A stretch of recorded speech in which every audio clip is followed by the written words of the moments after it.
and welcome back to English Lessons with Stephanie. This is writing lesson number 5. Here's our vocabulary for today. We've got a lot of great words and a couple of phrasal verbs. Our first word is suggestion. Suggestion is a countable noun. It means a piece of advice or a possible idea. The verb form is suggest, and suggest can be a transitive verb or an intransitive verb. The adjective form is suggestive, and the adverb form is suggestively. When we use suggest as a transitive verb, it has to be followed by a subjunctive verb form. Most of you probably have not studied the subjunctive verb form, but let's look at this example. Last year, my aunt suggested my uncle eat less and exercise more. He's now lost more than 20 pounds. So here, the aunt is giving the uncle a suggestion. She thinks he should eat less and exercise more. Usually, when we have a third-person singular verb, we have to put S on the end, right? We would say, my uncle eats, my uncle exercises. But after the verb suggest, we use the subjunctive verb. That means we use the general verb form, and it doesn't change. So maybe my aunt suggested my uncle eat less. We could also say she suggested I eat less. She suggested you eat less. She suggested they eat less. And this verb form will stay the same even if we're in the future tense or the past tense. In this example, this is the past tense. It said last year, right? So we don't say last year my aunt suggested my uncle ate less or exercised less. We just use the general verb form. So another example could be, tomorrow my aunt suggested I go to the doctor, or next week, my aunt is suggesting that we drive to Canada. In any case, whatever verb form will follow suggest should be the subjunctive verb. So this is just something that you can think about and practice in our writing. Our next word is virtual. Virtual is an adjective that in this reading meant online. So in the reading, we said, one online date suggestion was to give dates virtual tours of each other's homes. That means we're showing each other the homes online. We're not actually in each other's houses. The adverb form would be virtually, and we often will see the abbreviation VR, which stands for virtual reality, which is the reality that we can experience online or by wearing VR headsets. Next, we have a phrasal verb, point out. Point out is a separable phrasal verb. And we talked about phrasal verbs in grammar lesson 4, but just to remind you, separable phrasal verbs have to be separated by any object pronouns. So in this example, we say point out, right? Point out means to show or draw attention to something. So if we are drawing attention to prized possessions, things that we really like, we will point them out or point out the prized possessions. So if it's just a regular noun like prized possessions, we can put it after the phrasal verb. But if we change it to a pronoun, we have to put it between. We have to separate the phrasal verbs.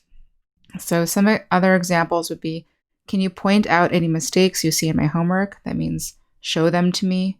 Or I didn't notice the birds until she pointed them out to me, right? So that means someone is drawing my attention to them.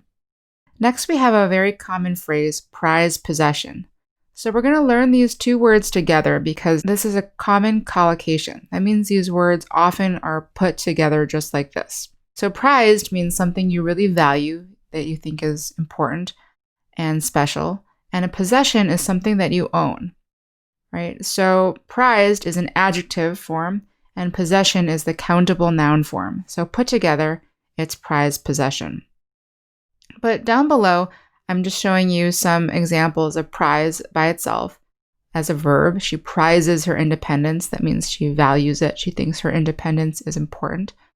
And then finally, I'm showing you an adjective form of possession, which is possessive. And while a possession is something you own, possess means to own something, and possessive means you care a lot about the things that you own and you want to control them and keep them close to you.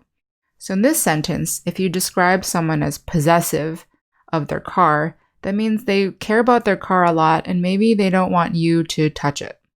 The next word is inevitably. Inevitably comes from the adjective form inevitable or the verb form evade. And it means you cannot evade it. You cannot avoid it. To avoid something means to try and not see it or not be around it. So if something is inevitable, that means you can't go around it. You can't not see it. You have to see it. You have to look at it and hear it. So in the reading, I said, when I asked my students about their prized possessions, they inevitably mentioned their cell phones, laptops, or maybe their cars. That means this always happens. It cannot be avoided. Even if I say, don't tell me about your cell phone, don't tell me about your laptop, don't tell me about your car, they will do it anyways. In the next example, I say, if I spend too much time with my sister, we inevitably get into a fight. That means this always happens. We cannot stop fighting. In our last example, sadness in life is inevitable. Everyone feels sad sometimes. Our next word is valuable. Valuable in the reading was an adjective, and we also have the noun and verb forms, which are both value. So in the reading, I wrote, while these are valuable in one sense of the word in that they're expensive, they're also completely replaceable. So you can see here that valuable has more than one meaning. Something can be valuable in that it is worth a lot of money, it's expensive, or it could be valuable in that it means a lot to you. So in the next example, it says, my old photos have no value to anyone except for me. So maybe you think they're not worth anything, but to me, they're very precious. In the last example, we use value as a transitive verb.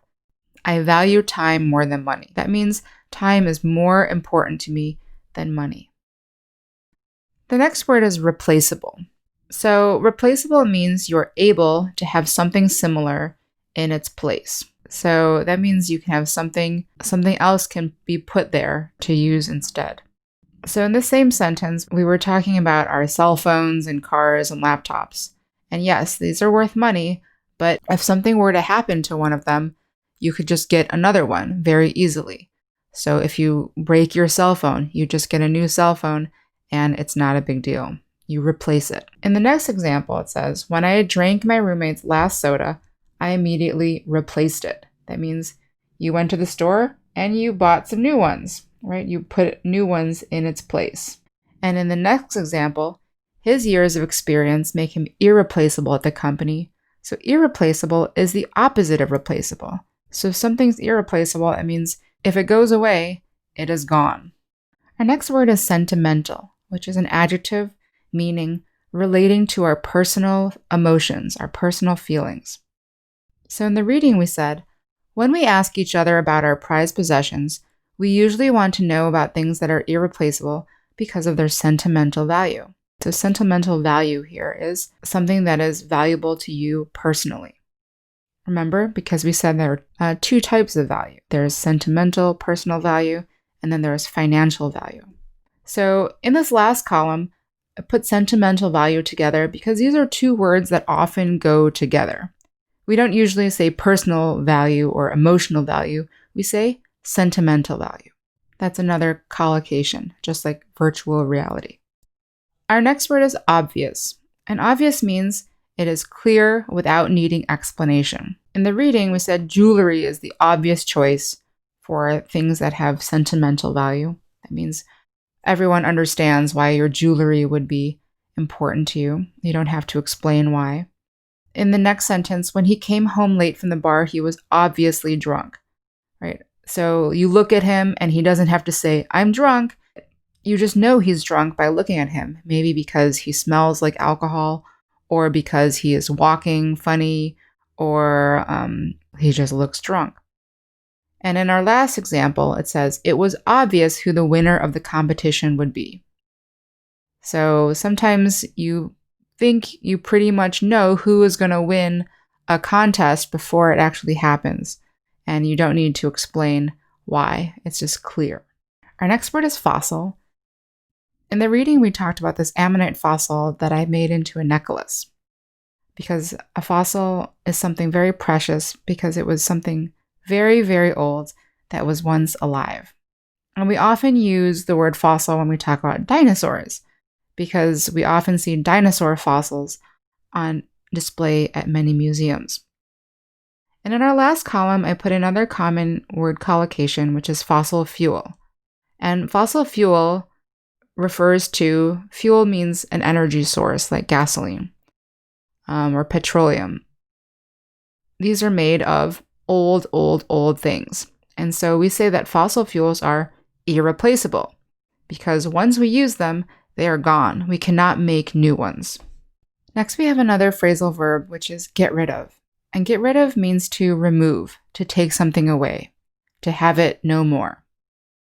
So last week we learned the phrasal verb run out of. Now, run out of is when you use all of something and you don't have it anymore. But get rid of means you don't want it anymore. So it's a little bit different. You throw it away. Let's say if you drink all the milk in your house, then you run out of milk. But if you open up the milk and you smell it and it smells bad, then you get rid of it. So it's a little bit different. So when something is bad or you don't want it anymore, then you get rid of it. So in the reading I said, each time I move, I get rid of things. That means I throw them out on purpose. Or in the next example, he hated the old sink in his new apartment, so he got rid of it and replaced it with a new one.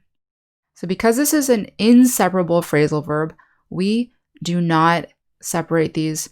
That's why it says got rid of it. The it goes after all three of these parts. Our next word is treasure. Treasure can be a countable noun. It means something very special that's worth a lot. But treasure in the reading was used as a verb. It said, a small piece of handiwork I treasure is this wooden heart.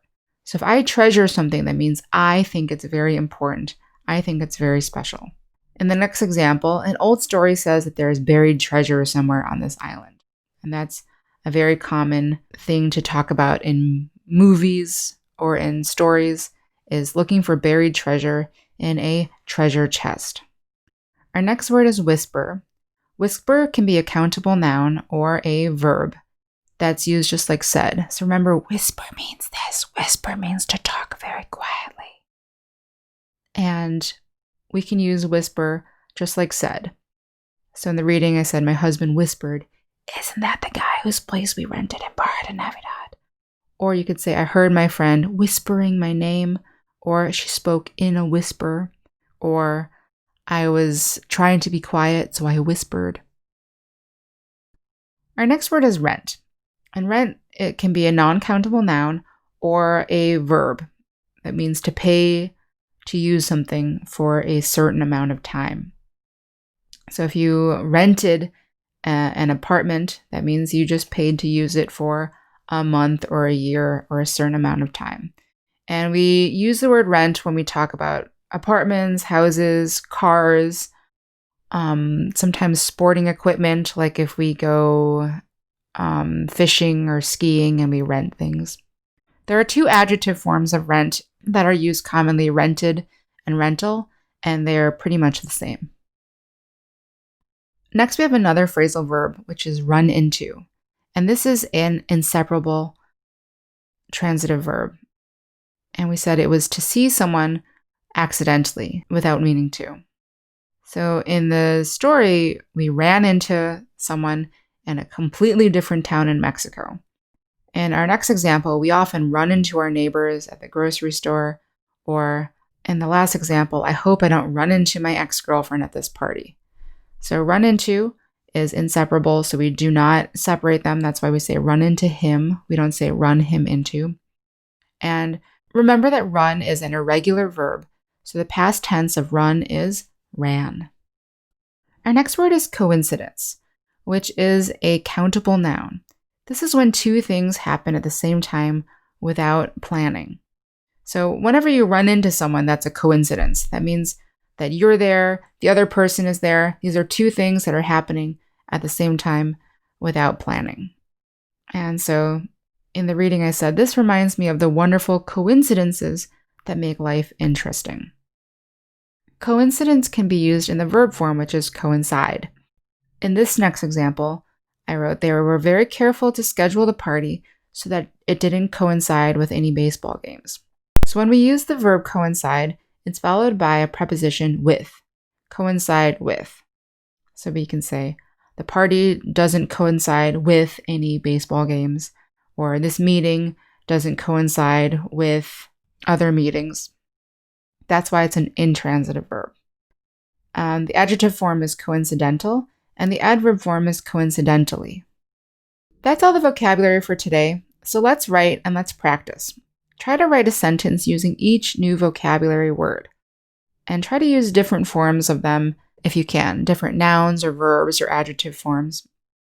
Summarize the week's reading in just 1 or 2 sentences, and then, on your own, write a paragraph or 2 about your prized possessions. What are your prized possessions and why? Describe why these things are meaningful to you, are valuable to you. And finally, describe something that is obvious to you, but maybe not to others, right? Remember that obvious means it's clear to you. So for example, I could write about animals. I think it's obvious that animals have emotions and feelings, and we should treat them very well. But that's not obvious to others. Some people don't think that animals should be treated very well. So great work. That's it for today. Don't forget to download the vocabulary review from the website and continue with speaking lesson number 5, where we can practice using all these words in spoken English. See you next time.